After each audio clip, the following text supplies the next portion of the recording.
لما شفت غرامات اتحاد الكوره وعقوباته الخاصه بمباريات السوبر اللي اتلعبت في الامارات، افتكرت على طول فيلم القاهره 30 واشهر طز في تاريخ السينما المصريه. الطز اللي كان ثمنها الشرف والعرض بعربيه وشقه ومرتب ولا 12 6 جنيه على وقتها. طز رخيصه قوي، يا بلاش. بسم الله الرحمن الرحيم، اهلا وسهلا بكم وحلقه جديده مع وائل الامام. نزلت بيانات اتحاد الكوره وكانت حاجه في منتهى الجمال، يتمناها اي جمهور سباب في تاريخ كره القدم العالميه.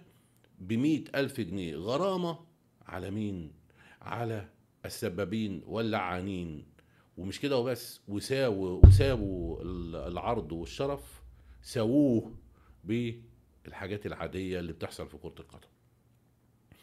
اي جمهور دلوقتي عنده القدرة انه يقدر يروح المدرج وتنزل من بيتك وتلبس البدلة بتاعتك او تلبس الفانيلا او تلبس كوتونيل او تلبس اي حاجة وانت رايح الاستاد، وتروح تقعد كده في المدرج زي الباشا وتطلب كوباية شاي وكيس شيبسي وتقعد تشتم اي لاعب بعرضه ومراته وتقول له يا ابن الكذا يا اللي مراتك بتعمل كذا وابوك بيعمل كذا وي وي وي، وهتاف جماعي من رابطة معروف اساميهم ومعروف هم جايين منين ومعروف كل حاجة عنهم ومتصورين بالكاميرات وكل حاجة، وتاخد 100,000 جنيه غرامة.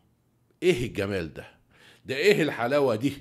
ده ايه الردع ده ايه القوة دي؟ شوفوا الجمال. يعني دلوقتي وايه، انا تمام، انا مش هيحصل لي حاجة، ده انا هروح اشتم والنادي اللي يدفع كمان. انا مية مية، انا باشا يا باشا، وفي حد يقدر يعمل لي حاجة؟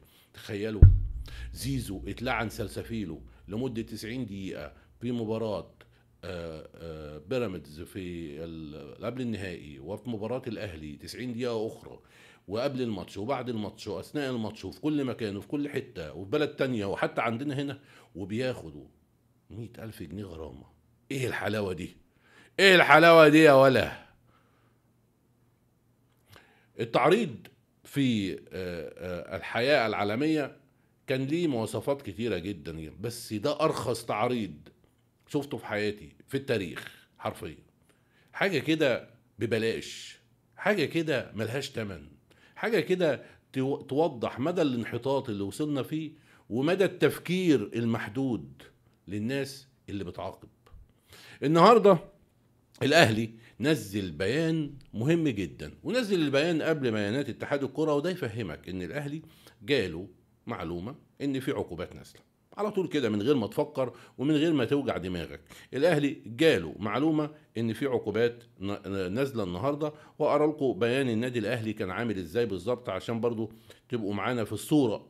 الاهلي نزل وشدد وقال الاهلي يطالب اتحاد الكوره بردع المتجاوزين في حق لاعبنا زيزو واستعادة حقوقه الأدبية. ده بيان النادي الأهلي النهاردة، واتكلم على أن النادي الأهلي أرسل النادي الأهلي شكوى لاتحاد الكرة بيطالب فيها وبشكل عاجل بالتحقيق فيما جرى من تجاوز غير أخلاقية ومن جماهير نادي الزمالك بحق لاعبنا احمد السيد زيزو واسرته اثناء المباراه النهائيه للسوبر المصري التي جرت فعاليتها يوم الاحد الماضي. وطالب الاهلي بقى من خلال البيان الطويل شويه ده ان يحصل ردع للكلام ده، وان الاهلي يرفض المساس بلاعبيه وكلام حلو زي الكلام ده. الاهلي اكيد جاله معلومه ان البيان نزل قبل عقوبات الكره اتحاد الكره بثلاث اربع خمس ساعات، فواضح ان الاهلي جاله ان اتحاد الكره هينزل عقوبات. اتحاد الكرة رد على طول بسم الله ما شاء الله بعد بيان الاهلي بساعات محدودة ونزل بيانين. بيانين، بيان الاولاني وفي بيان تاني. البيان رقم واحد كان زيزو ما كانش موجود فيه، البيان رقم اتنين زيزو كان موجود فيه بس هو نفس البيان، يعني كان نزلوا الاول العقوبات بدون زيزو وبعد كده نزلوها بزيزو. طب العقوبات بدون زيزو كانت عبارة عن ايه؟ العقوبات كانت تغريم الزمالك 100,000 جنيه بسبب السباب الجماعي في مباراة بيراميدز ده لزيزو، وتغريم الزمالك 100,000 جنيه بسبب السباب الجماعي في مباراة الأهلي. يا بلاش والله، 200,000 جنيه في كل اللي عملته ده، أقسم بالله ولا أرخص من كده، مفيش أرخص من كده، عظيم والله. تغريم بزيرة لاعب الزمالك 50,000 جنيه لعدم الالتزام بالبروتوكول عشان ما سلمش على الوزير وممثلي الاتحاد وممثلي المنظومة الرياضية المصرية. وإيقاف يوريتيتش اللي هو مدرب الراجل التعبان في دماغه ده، مدرب بيراميدز مباراة واحدة وتغريمه 10,000 بسبب طرده للاعتراض في مباراة. الكلام ده ما يهمناش. بعديها على طول صلحوا البيان ونزلوا تغريم الأهلي. نزلوا تغريم الأهلي وتغريم زيزو عشان السباب الجماعي اللي حصل، وزيزو اللي ما التزمش بالبروتوكول. دي العقوبات اللي نزلها اتحاد الكوره النهارده. انا ممكن اتفهم ان نزل بيان اول وبيان تاني، لان بدم عاقبه بزيرة في البيان الاول يبقى اكيد كان هيعاقبه زيزو اكيد. بس السؤال هو هشام نصر كان هيمد ايده؟ يعني لو هشام نصر ما مدش ايده على زيزو كان هيتعاقب؟ يعني لو زيزو كان مديله ايده وكان احرجه قدام الملايين كان هشام نصر هيتعاقب؟ تفتكروا اصلا كان كل الحوار ده قام؟ اراهنكم ما كانش حصل الكلام ده. اراهنكم ان كانت عدت عادي. اراهنكم ان انتم ما كنتوش شفتوا لا صياح الارض ولا العصفوره اللي عملوها عشان يلهوا جماهيرهم ولا الفيلم ولا القصه دي. التحقيق اللي طالب فيه الاهلي هو ده اللي كان مهم. يا اخي نزل وقول ان انا هحقق واشوف ومين المسؤولين. لو انت مش عاوز تعاقب عقوبات قويه دلوقتي اعمل حتى بادره للناس ان انت هتبدا تشوف حاجه زي كده. مش كده وبس، طب ادي تنبيه ان بعد كده هيتم مثلا تغليظ العقوبه، بان المشجع ده ممكن يتسجن ولا يروح في داهيه ولا يتحرم من المباريات لمده سنتين ولا اي حاجه من الحاجات دي. مفيش اي حاجه. وكأن السعر العرض دلوقتي في الرياضة المصرية 100,000 جنيه.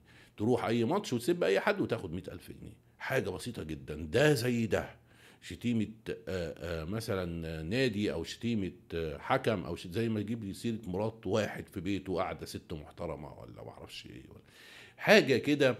منتهى العبثية ومنتهى الجهل ومنتهى الضياع. توريك احنا رايحين على فين. حتى فكرة ان انت تتأنى عشان تشوف انت ممكن مستقبلا تعمل ايه وتبدأ تحط مثلا لائحة او لوائح لحاجة زي كده بما ان الموضوع تفشى. ما هو اصلها مش قانون. انت لازم تبدأ تشوف هو المجتمع رايح على فين، وكل حاجة قذرة بتحصل زي دي تشوف لها حساب. انت شايف دلوقتي المجتمع بتاعنا بسم الله ما شاء الله في المدرج السباب الاعراض بقى عادي. الناس رايحة تشتم عادي. تلاقي واحد عبيط اهبل كده راجل جايب مراته وعياله جنبه وقاعد يشتم واحده ست تانية قاعده في البيت. ده احنا شفناه. انا شفت الكلام ده في المدرج بتاعهم. كان في فيديوهات واحد جنبه مراته وعياله عمال بيعلم العيال وبيعلم الست وبيعلم الواد الصغير ان انا بشتم عرض لاعب، بشتم مرات واحد في البيت عادي جدا. ايه المشكله؟ طب اللي جاي ايه؟ يعني بعد اللي حصل النهارده ايه تفتكروا اللي ممكن يجي الفتره اللي جايه؟ اللي يجي الفتره الجايه سواد.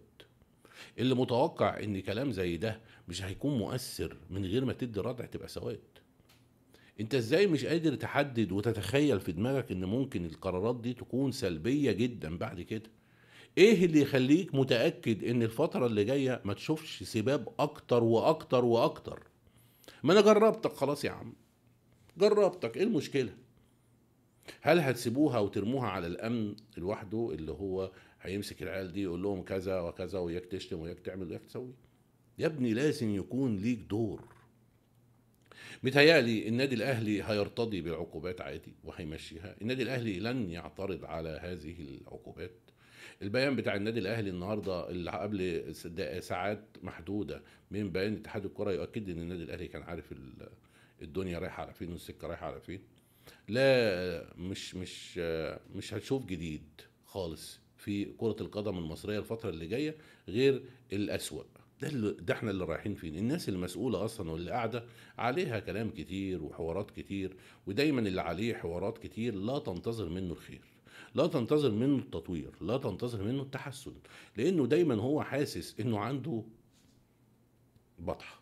واللي عنده بطحة مش هتاخد منه حاجة. هتاخد منه ايه؟ ما هو دايما قلقان وحاسس انه عنده حوارات. للأسف ده اللي احنا رايحين عليه. اذا عجبتك الحلقة لايك وسبسكرايب، وان شاء الله هنشوفكم في حلقات الجديدة. وعاوز انهي الحلقة دي بكلمة مهمة جدا: بعد ما شفنا اللي احنا شفناه النهاردة من العقوبات، عاوز اقول كل الناس المسؤولين عن العقوبات دي طز.